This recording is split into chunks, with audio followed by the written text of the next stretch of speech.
Hey everyone, and welcome to LFMMO, helping you find the perfect MMO for you. Today we're talking about Throne and Liberty. This amazing looking MMO is coming out this year, so I want to spend some time today talking about why I'm excited for it and why you guys should be too. So Throne and Liberty actually started development nearly a decade ago, starting out as a top-down action RPG similar to Diablo or Path of Exile, and going by a completely different name, and that name being Lineage Eternal. Originally this game started as a successor to the popular Lineage series, and given that this game is being developed by NCSoft, this is a perfectly understandable thing for them to do at that time, as the Lineage games were absolutely massive during their heyday. However, in 2019, we stopped getting updates for Lineage Eternal, and many people just assumed that the game is dead. But earlier this year, we just got a look at a game called Throne and Liberty, which if you guessed it, was the name of the ongoing MMO project. The name changes make a lot of sense, since this new reveal seemed like it had a whole lot of different changes going on with the game. Now instead of a top-down camera, the game features a third-person camera, as well as a ton of changes since the last time we saw the game in action, similar to a lot of MMOs we see today. There are many cool systems in this game that I want to talk about. One system in particular that I think is really neat is the way it handles player killing. The world is going to be primarily open world PvP, however players will be discouraged from attacking each other during daytime. Instead, what's going to happen is that if you attack people at night, you won't receive a debuff that's normally given to players who PK during the day.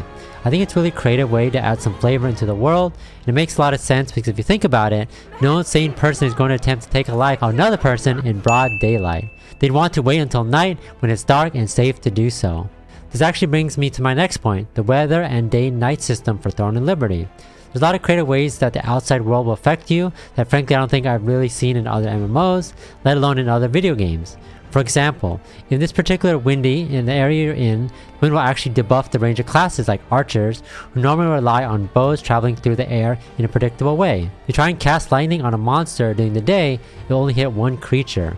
However, if you do the same skill when it's raining, it turns into an AoE attack that hits multiple enemies. The weather and time of day will also have a direct impact on many other aspects of the game, including when you expect certain NPCs and monsters, as well as certain harvestable goods. One interesting thing is that if you look at castle sieges, which are going to be the game's way of handling large-scale PvP battles, you'll be able to invade a castle through its sewer system if it's raining. Instead, you'll need to find a new way to a foothold through the base. Perhaps the most exciting thing about this environment system is that players will actually have the option to change the weather for everyone else at will.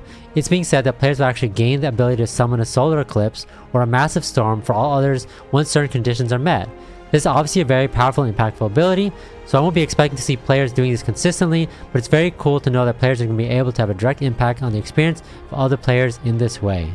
Another thing that's very exciting about Throne and Liberty is the way that developers are approaching the movement options that players have at their disposal in order to explore the environment.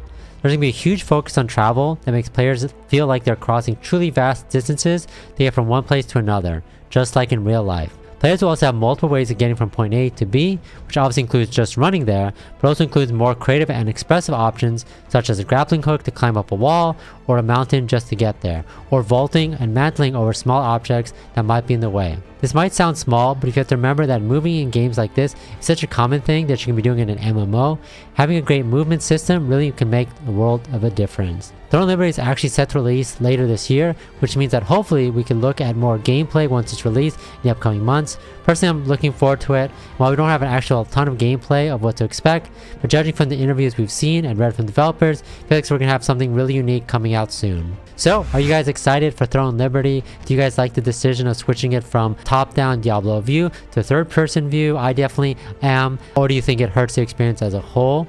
What do you think about the world that they're building? Obviously, it looks really awesome from the footage that we have seen. I'm a huge fan of everything that NCSoft has built, and I can't wait for this game. Definitely one of my top games I'm looking to play this year, and hopefully we can dive in together. So, thanks everyone for watching. I hope to do more Throne and Liberty videos in the future. I'll talk to you guys next time.